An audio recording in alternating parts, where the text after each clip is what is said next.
Good morning, students.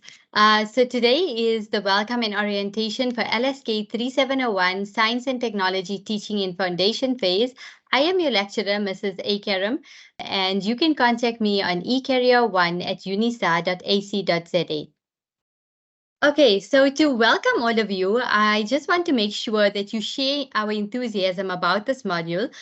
We urge you to work through this module thoroughly to gain meaningful insight to apply your knowledge in the workplace. The purpose of this module is for you to develop an understanding of a few relevant concepts relating to science and technology and how a teacher is engaged in developing an emergent understanding of scientific concepts as well as science and technology process skills in children through integrated science inquiry and technology education activities. So please keep in mind that each unit requires the necessary time and effort to be able to construct the necessary knowledge and develop skills required to gain a basic understanding of science and technology in the early grades. So it is imperative that you work through each learning content, the learning units, and take all the opportunities given through activities that enable you to explore the latest developments in this field. So this will help you engage with the field of science and technology education for young learners as it is practiced today. So keep in mind that you will be expected to apply your knowledge and skills gained in this module in the teaching practice component linked to this module. So please don't hesitate to contact me should you experience any problems or need additional support. So the main purpose of this module is to ensure that students who have completed this module successfully will be able to teach relevant concepts and process skills related to science and technology within the foundation phase curriculum. So you will be able to engage foundation phase learners to experiment, to discover and explore their world using basic scientific processes such as observing, classifying, experimenting, predicting, drawing conclusions, and communicating their ideas to others. So furthermore, you will develop self-reflective practices to be able to mediate, the science and technology curriculum through the application of appropriate teaching strategies and methodologies to suit different contexts. So resources for mediation will be obtained obviously from different sources, whether it's online and print, and adapted to the diverse context that you will find yourself in. So now we move into the assessment plan, which is very important for all students to understand that you have assignment 1, which is your quiz. I would call it an MCQ. And then you have assignment 2, which is your essay type questions, which requires a lot of application of the knowledge that you gain in this module. So remember that both assignments are important to submit. Each one will count 10%. Assignment 1 will count 10%, assignment 2 will count 10%, making you a year mark of 20%. Your online examination, which will take place in the September, October, November period, will basically count 80% of your mark. So if you lose the opportunity of completing assignment 1 and assignment 2, it would mean that you may not enter the exam at all. And it would also mean that you will lose out on gaining a year mark of 20%, which will definitely help boost your mark, at the end when the final mark is calculated. It also affects whether you pass or fail this module. So remember that seeing that this is a year module, ensure that you take the opportunity. It's a compulsory opportunity that you take the time to complete both assignment 1 and assignment 2 after you've gone through the content and understand the content, so that you don't end up with a low mark. Try to work towards getting a very good mark in your assignment, so that your year mark counts to 20%, and then you're working for your 80% exam mark at the end of the year. Application of knowledge. Remember, when it comes to this specific module, it's at NQF level 7, which means that a bulk of your marks are from the level 6 and 5, which is creating and evaluating. And only a small 10% will come from remembering and understanding. So it means that you need to understand the content, be able to apply it, be able to analyze, evaluate, create lesson plans, within themes that are given to you in the exam, in the assignment. So it's very important that you understand what is expected in this module. The teaching and learning platform, I'm sure you all have registered and have visited the module site. You will notice that you have a welcome message, which you can listen to as well as read, just so that you understand what this module is all about. Remember that on the side, sometimes you don't have it pinned. That's why I notice some students have noted that they don't see what I speak about. But please make sure that you open that on the side so that you can see the announcements. It's easily available, where you can read your announcements, check your additional resources, your assessments, all of that. That is very important, that you open the teaching and learning platform weekly, and if not daily, to ensure that you are not missing out on any important information. Just to remind you that no communication from Gmail accounts are allowed when communicating with the university. This is in line with the POPI Act that protects your privacy. So please ensure that this is something that you take note of. Otherwise, you may find that your emails are not responded to, when you email the university, whether it be your lecturer or in general. So what do I need to do on this module site? This is a very important question that I feel that I must get into. You need to check and read your announcements weekly. There's always going to be things that I'm going to be updating, just so that you understand what needs to be done. And also, your assessment plan and just a brief welcome is already on the announcements, just so that you get a feel of this module. The study materials required to get started are your tutorial letter 101 and your LSK3701 study guide, which is very important that you download immediately from official study materials. Okay, so this site shows you exactly where you need to find your learning material for this module. So it's under official study material. You just download both of these documents as noted in the previous slide. Please try to download it immediately. Sometimes you do have days where there's some maintenance, and that's the day you actually want to download. So download it immediately when you register, so that you don't have the issue of the module site is down for that brief period, and then you really need these two documents. So where are your assignments? So the assignments are noted as assessments on your module site. So just remember, assignment 1 is your quiz, like I've mentioned. It opens on the 15th of February. So you have until then to get familiar with the content, so that you're able to do the quiz, which will be quite easy if you've went through the entire study guide. Familiarize yourself with concepts, with the content. So it opens on the 15th of February at 8 o'clock, and then you will have until the 16th of May at 11 p.m. So just remember that it's not till midnight. I have many students just assuming that it's going to be open until midnight, and then find themselves not submitting in time. And I would urge you not to wait until the last day. You have until the 15th of February. So please try to submit immediately. When you're obviously ready, but just make sure that it's before the 16th of May. I don't want to see any of my students, have lost this opportunity because of not meeting the due date and cutoff time. Assignment 2 is a written assignment. So obviously you need a lot of planning. It will open on Sunday, the 31st of March at 8 o'clock. And you have until the 4th of July. So you basically have April, May, and June to work on this assignment. Just remember that it's very important that when you submit this assignment, you create a PDF document of basically one document that can be submitted as your final assignment. So that's also something that needs to be done before the cutoff time, before the due date. Please do not wait until the last minute to submit. I know there's always load shedding issues, technical network issues that can affect you. And unfortunately, the university cannot do anything about that, because these dates are on the system ahead of time and cannot be opened or closed for any reason, especially to ensure that the quality of the degree is not compromised in any way, and that everything is done according to what the assessment plan falls under.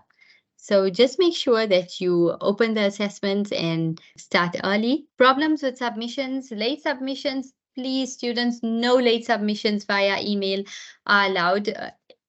This also accounts for the examination. We do not accept email submissions. I know you try to submit it via email because you've missed out the cutoff time, but this is not going to be accepted under no circumstances.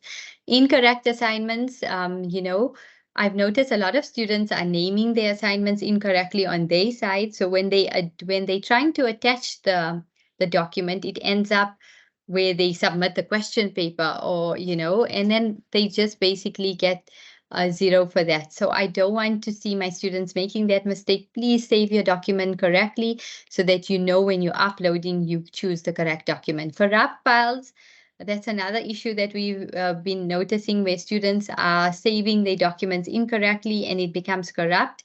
And that means we can't open it for marking, and it also obviously affects your results at the end of the day. Plagiarism, students, I cannot emphasize how plagiarism can affect your the outcome of your studies. You'll find yourself in disciplinary committees at the end of the year, waiting for your results. But at the end of the day, this is a serious topic that you need to read about. I will be adding things on the announcements under additional resources that you need to read and become familiar with, so that you do not make this mistake as well. Do not wait until the last day, an hour, to upload your assignments. This I've noted in the previous slide, but please, I cannot overemphasize the importance of this as well.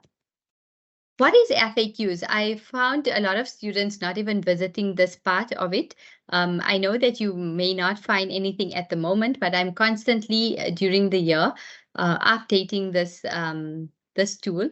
It's basically frequently asked questions. So if I notice that students are asking the same questions, or require clarity on the same things, I will update it as I go along and just answer questions so that you have these questions answered very quickly. As soon as you open it, and you can read through it, and if there's anything that answers your questions, it would be easier for you to gain clarity, as opposed to waiting for a response, if it's over the weekend or whatever it may be. What is additional resources? So I may update additional resources as we go along, and this is to add additional support, to this module. And please be sure to check this tool to see if anything is posted. It may be basic skills on how to use my UNISA Moodle site, examination rules, plagiarism, things like that. So it's very important that you also visit this tool so that you gain the understanding of different things that are related to your studying. What is the student blog for? I noticed some students are already introducing themselves. It's so nice to see that this blog is being used. So it's just basically welcoming you, and we also excited to build this community together. So we want to encourage you to use the student blog just to introduce yourself, get to know other members. You just basically post a little bit more about yourself in 2 or less sentences, nothing more, please. So, just so I can get to know my students as well, and that you can get to know your peers studying with you. So do we have to participate in discussion forums? I noticed from previous years, students don't actually take this platform seriously, or they don't have time. I understand that some of you are working, it's a lot of things that you need to do within a day, but maybe in a day, just take some time, just maybe discuss a question or two. I've created discussion forums where you can ask your assignment queries, and I've created assignment 1, assignment 2. So please do ask your queries within that specific subject line, so that every student can learn from each other at the end of the day. And also, I've created discussion forums for each learning unit. So you'll see under learning unit 1, the section learning unit 1, there will be a discussion forum where I've literally added each learning activity that is within the study guide of Learning Unit 1 so that you can easily just click on the subject line. If you want to talk about Learning Unit 1, Activity 1.9, you can literally go into there, talk about it, and maybe other students have already discussed it or, gave some ideas or have just, brought it to a better perspective for you. It will be easier for you to start doing your activities. Remember, the activities are important to complete so that you gain the necessary knowledge so that you can apply the content, in your assignment, in your exams, in your classrooms. So please participate with your fellow students. It will really be good for you and a good learning opportunity. Why should I read the orientation to the module? I've noticed many students asking this. So to give you an understanding of the purpose of the module as well as the specific outcomes, it's very important that you read through it and understand, what does this module entail and what are you going to be expected to, gain from it after you've completed it. So here's another question that I get. Where does my lecturer post about each learning unit? So I've created sections within the module site where you can go into learning unit, 0, which is your orientation, learning unit 1, learning unit 2, 3, 4, 5, 6. I know that in the beginning you might go into it, you might not find everything, but please, as the year goes along, I will be, continuously adding, where I feel it can support you in your learning. So please make sure that you constantly, rechecking the learning units and checking if anything was updated or, working through the discussion forums within the sections. It will really help you, stay motivated and, continuously work on each learning unit in basically working through it continuously from learning unit 1 to learning unit 6 so that you don't miss out on any important information that will be needed for the assignment as well as the exam at the end of the year. So this module is divided into 2 sections. You get your section A, which is your science education, and section B, which is your technology education. So section A is learning unit 1 to 3, and section B is learning unit 4 to 6. So the outline of this sections are the nature of science and science learning, components of science learning, and planning for science teaching and assessment. And then you get your learning unit 4, 5, 6, which is the problem-solving nature of technology education, digital technology, and planning for technology teaching and assessment.